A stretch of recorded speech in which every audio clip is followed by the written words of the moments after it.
Welcome to the Wealthy Speaker Podcast, a show chocked full of strategies for scaling your speaking business. Now, here's your host, coach to the industry superstars, Jane Atkinson. Well, welcome everyone to the Wealthy Speaker Podcast. We're talking today with Kyle Scheele, who I came to know through our speaker video contest. Welcome to the show, Kyle. Happy to be here. Oh, I'm excited to talk to you because, we'll talk about your video a little bit later. But for our listeners who maybe aren't yet followers of yours, tell everybody about your business model today and all the things that you have going on in your life. So, speaking is my primary source of income. I would say, I don't know, 90+% of what I Okay. do. I've written books. I have a new book coming out next year that I'll be building kind of a whole training ecosystem around. Okay. I do some social media stuff and consulting and sort of odds and ends, but speaking is the bulk of my business, and it's what I love to do. You say, I do some social media stuff. Can you expound upon that, please? Because I happen to know that you have some pretty good numbers.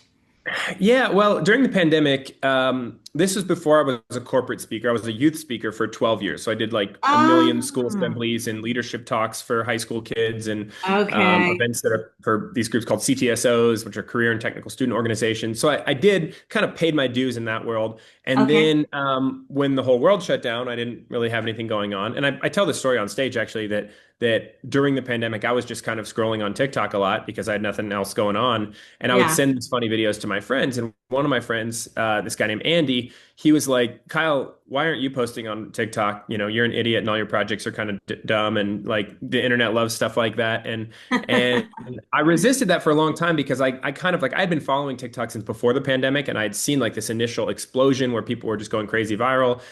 And then it felt like I had missed that window. And so I was like, you know what, man? Like I think there was like a gold rush and I think I missed out on that. And so I delayed posting anything for like almost a year. And it was Oh, me sending Andy stuff and Andy telling me I should post and I didn't do it.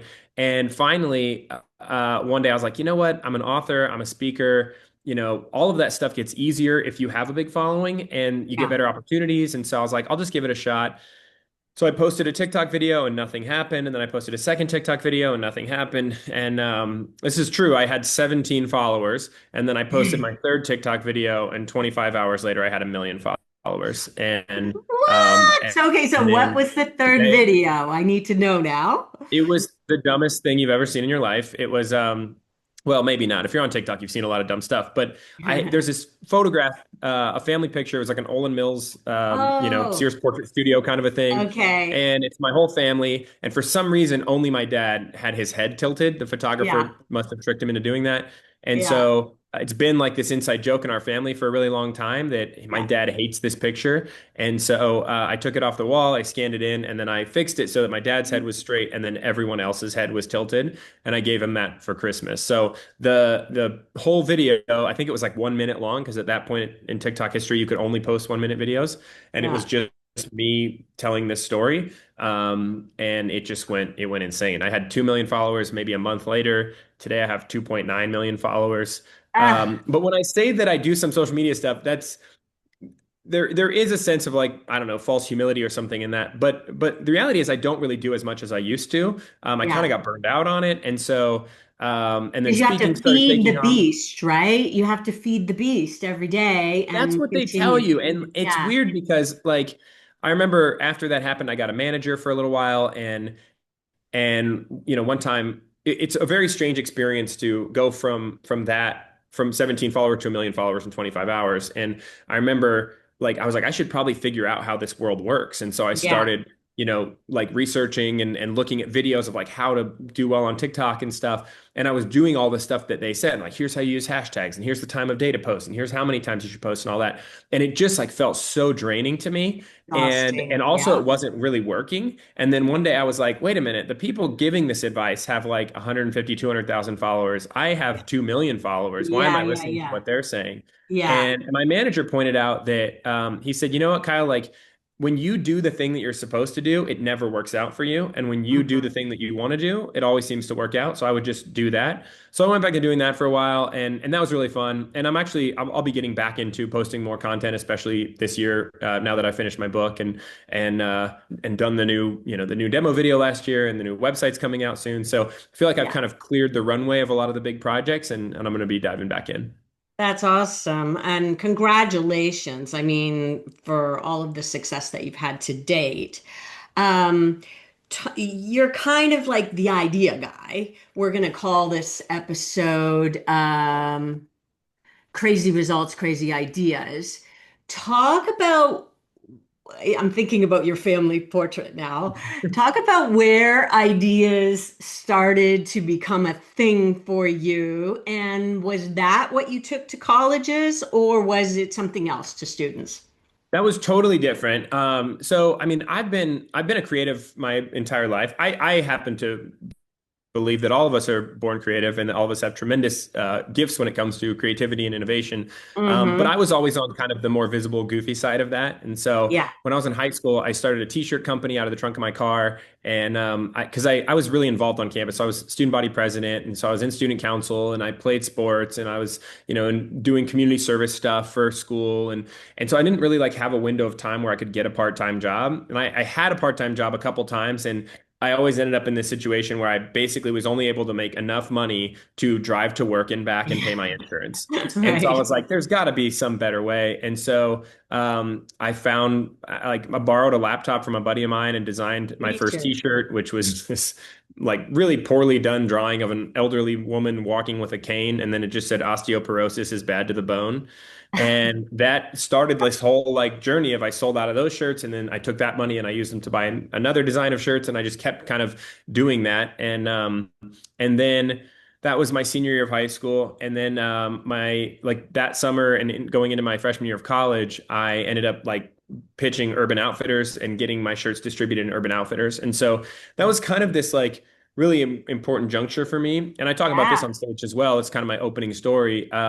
Because that was like the moment where most people kind of start giving up on their crazy ideas. Like you graduate high school, and now it's like, okay, you got to go Yeah. into the real world. You got to find a job. You got to go to Yeah. college. You got to figure out where Got to you're be going to pay, grown how you're going to pay up. for it. Yeah. And in that moment, like this thing that had seemed like this is never going to work, it just kind of became like the most successful thing in my life at that point. And so I just became really fascinated with that. And I've always been really interested in creativity and Yeah. ideation and like why do some people identify as creative and other people think that they aren't, even though they are? And so I've just kind of been studying that for like the last 20 years, and then launching my own projects along the way. I didn't talk about any of that in the youth space because youth audiences are not going to pay someone to come in and teach their kids to be creative. If anything, they want Yeah. their kids to be less creative, to kind of be more What did they inside the want? line. What did they want from you? So I talked about kindness and empathy and leadership, I and like that. really about the power of one person to make a difference. And I think a lot of students and a lot of employees feel like this too. Feel like yeah, I'm just a cog in a machine. I'm told where to go and what to do and what time I have to be there, Mhm. and I don't get to choose almost anything. And I would point out in my talk that like most of the things that make an impact in a person's life are done by one person. It's one person who makes you feel like you matter or makes you feel like you don't, or who lifts you up or tears you down. One person makes your day or ruins your day. And that's a Yeah. power that all of us have. So yeah, I did that for Cool. about 12 years and then kind of just felt like I had climbed that mountain and decided to go after corporate. Yeah, and I have a lot of clients, by the way, who transition from the youth or college or student market into corporate. It's a natural transition to want to make. Um, your first speech, how did that even come about? Like way back when you were, when did you even decide, oh, this is a thing. I'm gonna get paid for this. Yeah, so that's one of those weird things. I've had several experiences like this in my life where if this one thing hadn't happened exactly when it happened, like the whole trajectory of my life, I think would have been different. And so I was early 20s. I was probably 22 maybe, and I was working at this job that I just was a dead end job. I was a graphic designer at this sign shop, and it just was a small company. There was like nowhere to move up, Yeah. and I got bored there. And so one day I was just on Facebook and I saw an ad for like a youth speaker training course, and I was like, "That's a thing that you can do." Cool. that's a job you can have. And I watched all of the videos. It was this whole campaign. But I think at the time the course was like $300 a month or something. And I was so broke. And Yeah. I mean, that might as well have been $1 million. But that Yes. was what kind of like sparked me. And I was like, oh, I didn't know this was a job you could have. So I started doing some research and I found out that like a person who was really only like one level removed from my social circle, like I knew people who knew this person, was a youth speaker and he lived in my town. And so I emailed him and I was like, hey, I'd love to like take you out to lunch and pick your brain. I think we Hmm. got to lunch and he realized like Kyle doesn't have any money to pay for this. So he bought my lunch. And he ended up kind of mentoring me for a couple of years. He took me under his wing. That's And that nice. was really helpful early on because there's as a speaker, there's a lot of times when you're booked on a date or they don't have the budget or whatever. And he was able to go, hey, you should think about this guy. Yeah. And so my first handful of gigs, I remember like I think it was my fifth gig that I ever did. It was this like state level conference for this group called FBLA. And there was another speaker there, and he was like, "How long have you been doing this?" And I go, "Oh, this is like my fifth event ever." And he goes, "How did you book this event?" And I was like, "He goes, I know speakers who have been speaking for 10 years who would love to get this event." So that Yeah. really helped me out. And so that kind of made like the on ramp a little quicker. And then I Hmm. just tried to do the best job that I could and kill it on stage. And then kind of the flywheel starts spinning and you go from there.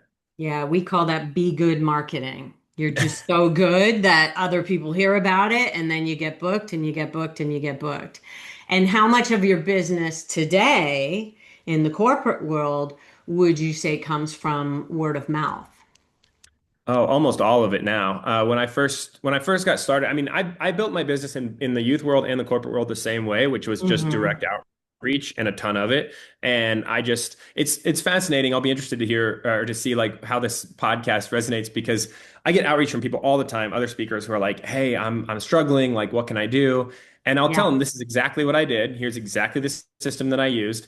And I don't yeah. think anybody, maybe one person has ever done it because it's just a lot of boring work. It's a lot of like sitting in a coffee shop or in your house emailing people I and was just mostly hearing thinking no and mostly getting rejected. it's the Um, hustle and people don't want to do the hustle. They just want to do the speaking yeah. and not the hustle. Well, my friend Shep Hyken, he said one time, and I have this written on my note card that's taped to my desk. He said, "Booking speeches is the job, Yeah, and doing the speeches is kind of the fun bonus part of the job, yeah, and that's what like everybody sees and all of that. But like your actual job every day is to get contracts signed and to yeah, convince people to that you're the best fit for their audience and that they should sign a contract with you over someone else." Everything after that is bonus, but that's where you actually like make your business work. yeah, And that's again, it's boring and it's not glamorous and it's mostly like being responsive, being easy to work with, working on your marketing materials and then like doing a lot of outreach. But what I found was that in both cases, once the flywheel gets spinning, if you're good enough on stage, yeah. then it kind of keeps spinning with a lot less effort on your part. And Yes, so you do one that's the event, somebody's in goal. the audience, they hire you back for another event or whatever. And that Yeah, was that was a different thing for me than in the youth world. Because in the youth world, you still kind of had to keep it going because if you go just absolutely crush it at a high school, there's not like five other principals sitting in the audience. And so yeah, you kind of got to like say, hey, can you reach out to these people and yeah. facilitate testimonials and stuff? But every corporate audience, the people in that room, they probably go to three or four of those things a year. And some And of them their go to way more than that. And the spouses event and planners yeah, talk and stuff. So yeah. there's a lot more of kind of a ripple effect in the That's corporate world. That's lovely. Well, I want to say that your video really, really impressed me. And I thought maybe you might win the contest. And it was very, very close, by the way. Tell me, nobody lands on the top of the mountain. Tell me how many videos in are we? And how many years have you been corporate? And how many versions of a video have you done so far? I've only been corporate for about 3 years. This is my Okay. fourth year of doing corporate, and so I only had one video before that, Okay. and every video and website prior to this in both the corporate and the youth world, I did them all myself, and so Okay. part of that helps because I have a background as a graphic designer and I have a lot of creative Yeah. brains and stuff, and so I And was your able to do that. creativity. Well, But go I ahead. want to tell you the exact part that I was like, oh my gosh, I've never seen that before. Yeah, You put the way that you exhibited your testimonials, and we'll put the link yeah. to the page, the contest winning page, so that people can go and look at your video.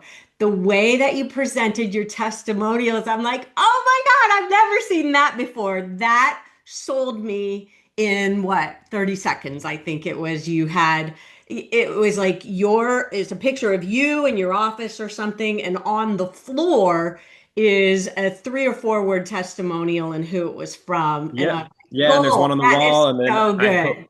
yeah, I did one with the typewriter. I put one on a big like marquee sign. Yeah. Yeah. So, I mean, my thought behind that video and the new website that I'm rolling out in the next couple months is if I'm a creativity and innovation speaker, my stuff should not look like everyone else's stuff. Like that. So, and it Yes. kind of bugs me when I see that when people are like, I'm a creativity speaker. I'm like, then why does your stuff look like everyone else's? Yeah, yeah. And so I remember, I had a talk with one of my bureau people last year, and I said, "Hey, I've got this idea. I'm doing a new demo video, and I don't want it to look like a demo video. I was like, I don't want it to feel like anybody else's." And I showed him a bunch of other videos. I was like Casey Neistat videos and like weird art films and stuff. And I was like, I want it to feel like this. And it was really interesting because he said, he goes, that's a really creative idea, Kyle. And if I'm honest, I don't think you should do it. And he's like, I think that these videos work for a reason. And this is like the president of the bureau I'm exclusive with. But he trusts me and we have a great relationship. So I was like, you know what, man, I'm gonna give it a shot and just see. And as soon as I sent it over to him, he goes, I was totally wrong. This is the best video I've seen in a long time. See? And See? he hypes it up all the I time. love And that. so it's kind of that I thing of love like, I that. think Henry Ford is at least attributed to have said, if I asked people what they wanted, they would have said a faster horse. And I think sometimes you've got to go, you know what? I think this might work. And I've seen this work Yeah. in other places. And in reality, like all creativity is connecting dots that no one else has connected before. And so like I had seen, hey, this style of video makes me feel a certain way. Hmm. And then I've got this speaker demo video. I need to combine those. And there's certain things that like I had to make sure there were testimonials and stage footage and all that. But Yeah. I didn't want a video that like starts with a backstage shot of me running onto the stage and then ends with a standing ovation. I'm like, that's every video. I've seen this video 1,000 times. And so yeah, I I love it. decided to kind of swing for the fences and it's I paid off love really it. well. Let's give a shout out to who your exclusive agency is. I'm with Premier Speakers, but I we co-broker stuff all the time with I love have those guys. so many great friends in the industry, but they have Yeah. been fantastic. Yeah. Yeah, they're just an incredible team. That is wonderful and congratulations. And yeah, co-brokering can always be done. And Shep Hyken, by the way, is one of my buds too. So we have a lot of people in Fantastic guy. common, it sounds We like. met at a boot camp like way back when I had no idea how to get into corporate, and he Yeah. ended up sitting at my table and just a Oh, fantastic guy. that's nice. I went and spoke to that chapter years and years ago, but it might have been ahead of your time. I'm old. I've been around the block. Okay, so this is a really interesting trajectory. You are the idea guy. So, what are some ideas that you used in speaking that didn't work? And what were some ideas that you had for speaking that you really saw move the needle? I mean, I think in terms of things that didn't work, I don't tend to keep track of that. I think there's probably Uh, a ton. I mean, you I can block certainly it think of out. like, yeah, I can think there's certainly been stories that I've told on stage or jokes that didn't work or things Hmm. like that. But I tend to approach the business as a business, and I think that surprises a lot of people when they see kind of some of the stuff that I make, and my chaotic energy online and the way that my house and office looks and all of that. Like I Yeah, remember one time a friend of mine came in and I had a studio behind my house at the time. And she came in and was looking at it, and she was like, and all of my supplies, like all of my art stuff, was organized very well, and it was like color coded and labeled and everything. And she was like, "I am very surprised that you are like this." And I was like, "I yeah, have to be like this because like this is the only way I get anything done." And so yeah. I think that kind of that pairing, like being kind of unusual on stage and then but being Hmm. like very disciplined about the back end business stuff is what has really worked. And so yeah, the thing that built my entire career in the first place was just a combination of like making the speech as good as I could possibly make it and then just trying to get it in front of as many people as I could. And so a lot of cold outreach, a lot of networking, a lot of conversations with bureaus and agents and follow up and getting testimonials. I mean, all of that kind of grunt work that happens behind the scenes. Hmm. I think that just getting used to doing that has been it's very interesting to me. Like I think that one thing that really annoys me about speakers is when you can tell that like they think that they're worth the amount of money they're getting paid on stage. Like and so they kind of get an ego about it and they're like, well, I get paid $30,000 an hour, so I can't do this. And I'm like, I feel like all of us all the time should be feeling like we just got away with robbing a bank. Like we have the best job in Yes, the world. Like, I mean, I was 100%. at an event a couple months ago with Ryan Campbell, who's just a fantastic guy. Mhm. And he had spoken and I was about to speak like a couple hours later and we were just in the room with the client. No, none of the audience was in there and the audience had just like left cups all over the table and stuff. It was kind of a mess.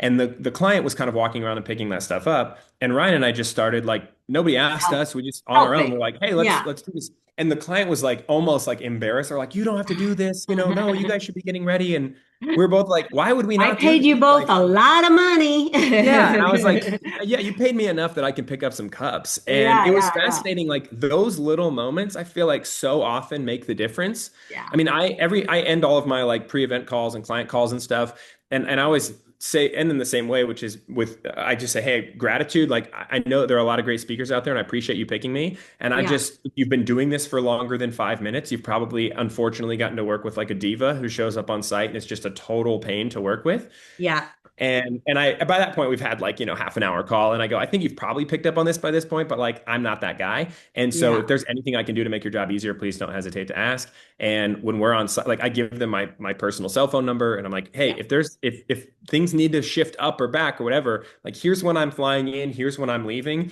Between Yeah. that time, like let me know. And even if there's an emergency and I need to delay a flight or something, as long as it's not going to impact another event, because I've had clients before, like you can sense like speaker trauma on an event planner when they'll come up to you backstage and hey, the CEO's going a little bit long. Like, is there any way you could shave a couple minutes off? And I'm like, yeah, of course, that's my Of job. I'll do course. that for you I'm a guys.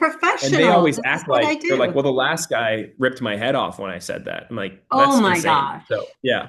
So I think Okay. just like being easy to work with and I always tell them, I say, I want to be the best speaker you've ever had. Like I work really hard to do that. I want everyone Hmm. walking out going, that was amazing. But I also want all of the backstage people and your team to go, you know what? That guy was nice. He wasn't a jerk. Yeah. Like that's just as important to me.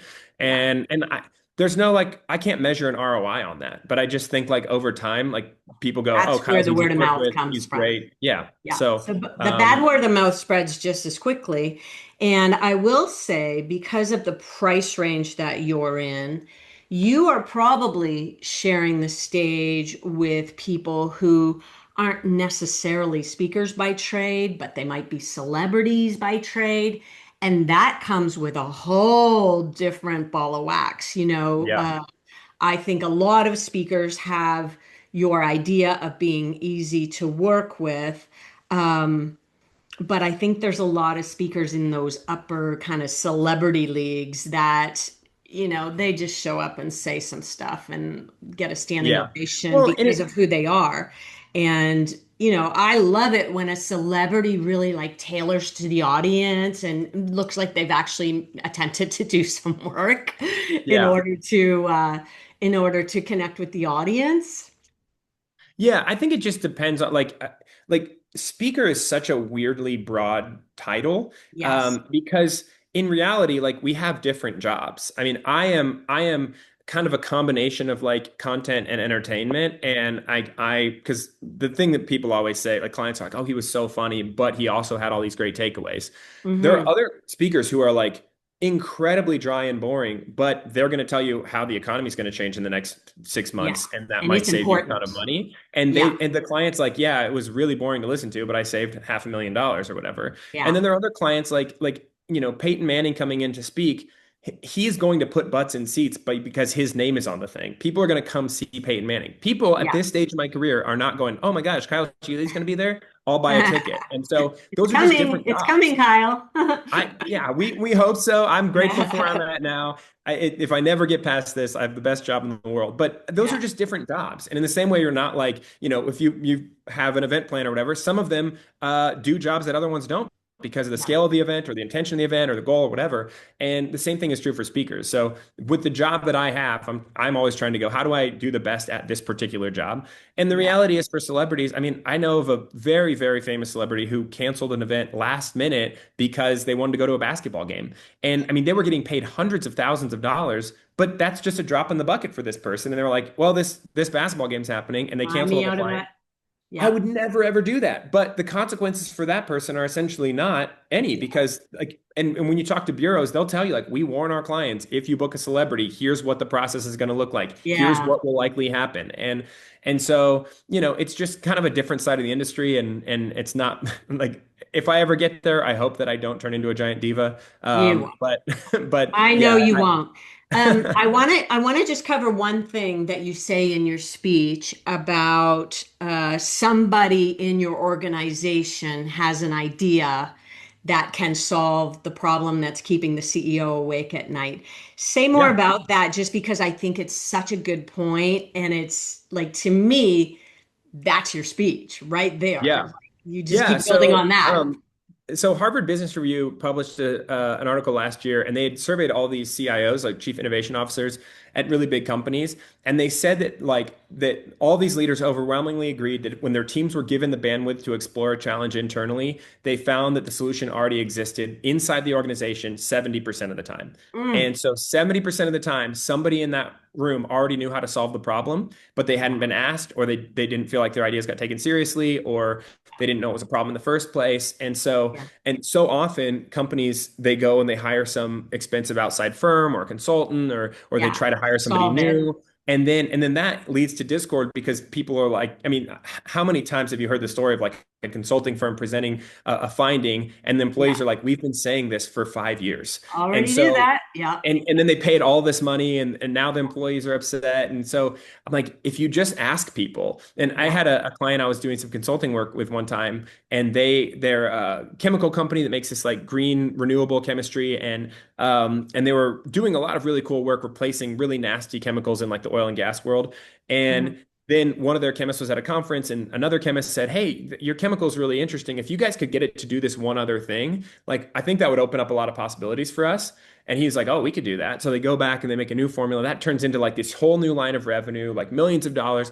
And the CEO hears this story and he's like, "I bet there's not just two places that our chemical would work." So he goes back to his team of all of these like PhD chemists and he's like, "Do you guys know Yeah. any other applications for this stuff?" And this woman raised her hand. She's like, "Yeah, this other industry that I came from, like it would be great over there." And so they start exploring that. That turns into a whole nother business division, millions of dollars of revenue. And he Wow. goes, "That's like so crazy." And he said, "Why didn't you tell me that before? Like, that's such a great idea." And she was like, "Well, you never asked." And Yeah. in her mind, she's like, every day I'm given this list of tasks to do, and I get good performance reviews, and like Mhm. like everything looks like I'm doing my I'm doing job. my And she's job. right. Because it's not Mhm. her job to do that until somebody makes it her job. And Yeah. so if you think like, I think a lot of times leaders think, well, because I'm the guy at the top or the girl at the top, I have to be the person to solve the problem. And I always tell leaders, like, no, your job is to make sure the problem gets solved. You don't win any points for doing it on your own. Like, if the Yes. solution is in somebody else's head, it's your job to get it out of their head. Don't you think every leader in the world needs to hear that message? That's so good. Yeah. That's such a good point. I really wanted to pull it forward. Let's put in a plug for your books. You've got on the YouTube video, show me you've got some kids' books, which of Yeah. course So makes perfect sense. this is my first children's book. It's called A Pizza with Everything on It. I actually tell the whole story about this on stage that I wanted to be a kids book writer when I was in college, and then I kind of Googled like how to get a kids book published, and everything that I read was like so discouraging. Like it's basically Oh, impossible. It'll never happen for you. And so I gave up on that dream for like almost a decade, and then had this idea and decided, you know what, like let's just give it a shot. Maybe it takes 10 years, but I'll wish I had started sooner.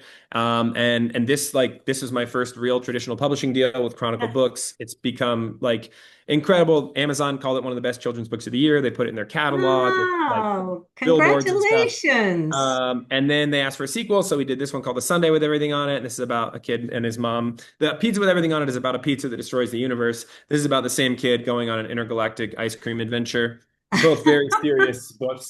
I love And it. then this book is called How to Host a Viking Funeral, and this is about this project that I did where I built a giant Viking ship out of cardboard and hot glue, and I asked people to send me their regrets. And then I collected Oh, 21,000 regrets from people all over the world, and I set them on fire. And that book is all about kind of what I learned through that whole process. okay. And look, and is it about not having regrets? Yeah, it's sort of about like what are the categories that I noticed because I read every single one of these regrets that came in, and what did I Wow. learn from that, and which ones can you do something about, and which ones can't you do something about, and it's just kind of a thesis on living life. How do you deal with regrets? Because I don't think it's possible to have no regrets unless you're, Yeah. I guess, a sociopath or something. But how do you process that? How do you live a meaningful life and Yeah. bring your bring your crazy ideas out into the world? Beautiful. Well, why don't you tell everybody where, if they wanted to connect with you, is it LinkedIn? Is it TikTok? Is it, where is the best place to follow you, Kyle? Yeah, I mean, really anywhere. Like, I'm just at Kyle Scheele on pretty much every platform. Okay. KYLESCHEELE. Yeah. I cannot see DMs on TikTok. I get too many of them, and I Okay. like if I'm not following you, they won't show up in my inbox. Okay. But people can Fair reach out enough. on Instagram and LinkedIn and stuff like that. I'm not the most responsive person. I try to be, Okay. but as I have gotten busier and my calendar's gotten fuller and I've got 4 kids at home, I've had to start going, okay, I'm going to Oh, prioritize, the people in I my life who are closest to understand. me. But Okay.